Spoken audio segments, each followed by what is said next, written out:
Is this the shutter right here? Yeah. 1, 2, 3. Oh, oh. Oh! It took it so late. It was focusing for a minute.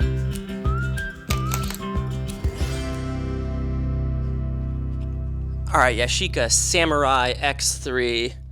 Kind of got some LA light going on right now. I've shot one roll with it. It was a roll of Portra 800, as you can see shots in this video here, and there's a lot I like about this camera, and there's a lot that is left to be desired that I wish it did better. We'll start with that.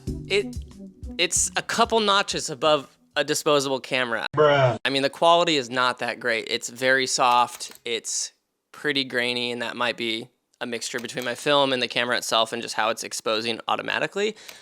But yeah, it's not great.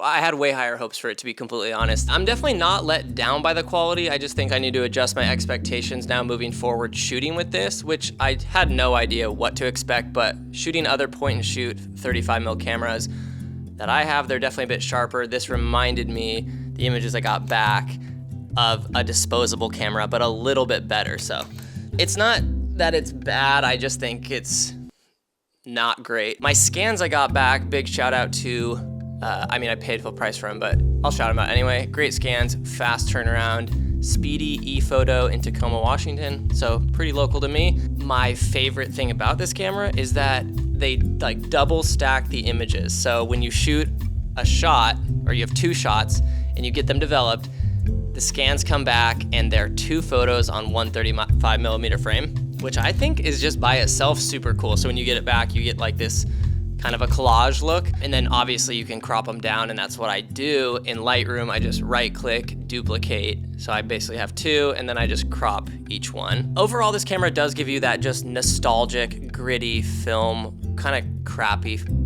like film camera look. Film is insane because you have like this look, the disposable look that's just gnarly, and then you have all the way up to like medium format, super clear Portra 400, like literally looks clearer than like digital, with good glass and everything. So the film spectrum, it's hard to be like, that looks like film, because it's such a variety. This looks like that crappy kind of film that looks a little bit expired and soft. What I absolutely loved about it was the fact that I shot over like a 3-week period on one roll of film, and I saw the number 74 on the back of the camera, and I was like tripping out. When I passed 36 exposures, I was still like, so I've already shot 36 exposures, and this has 36 shots on it, but doubling up, baby.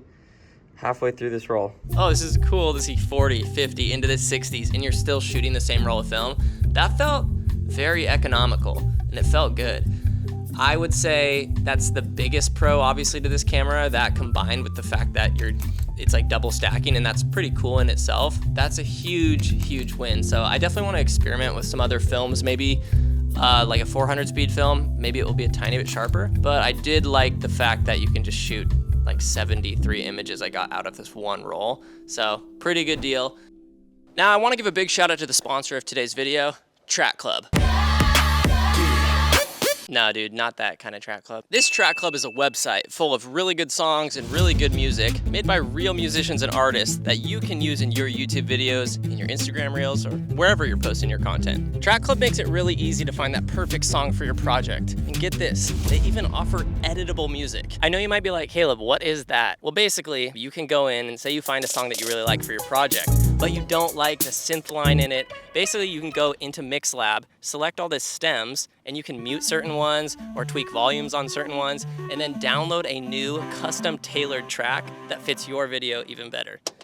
So if that sounds interesting to you, check out the link in our description. That's gonna get you three free months trial to Track Club. So thank you, Track Club, for sponsoring this video, sponsoring the Sunny channel, and yeah, check it out. Back to the video.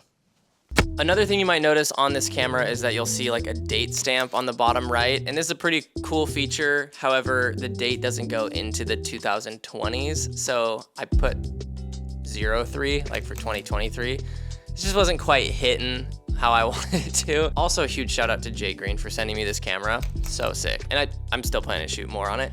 But I think the battery in there is going out on the date, so sometimes it was kind of hard to read. The flash is like, it's okay. It doesn't quite give that party flash look. I really think you just get this to shoot 72 shots on one roll of film. And it's like a memory camera, I'll say that. this is absolutely a memory first camera. You don't really get it for quality unless you're just going for like a nostalgic look. Like I brought it to the beach, felt like an absolute dad, but I love it in a certain way. That's why I also have a camcorder. It's fun to shoot. So it's just a different kind of style like that. And it feels like a camcorder because you hold it like this. This is sick. What do you think? I mean, it looks like legit 1980s goodness. Are you zooming? Yeah, I'm totally zooming. Wait, take one of me real quick. Yeah. Wait. The flash went off. I don't know why. The sound of it. The flash went off with Portrait 800 on like the sunniest day. Yeah, no.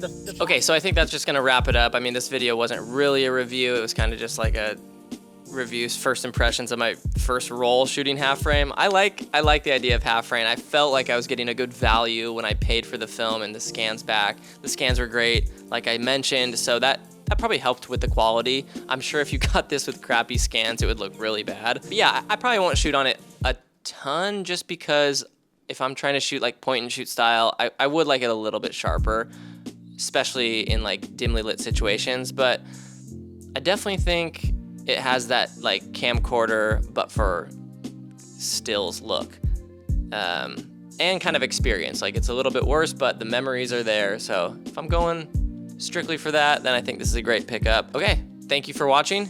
Hit like if you want and subscribe. It does help the channel. I'm trying to grow the Sunny channel just with kind of fun camera related videos and random stuff. So that is why I'm down here in my, that's why I'm doing this. That's why I'm pressing publish.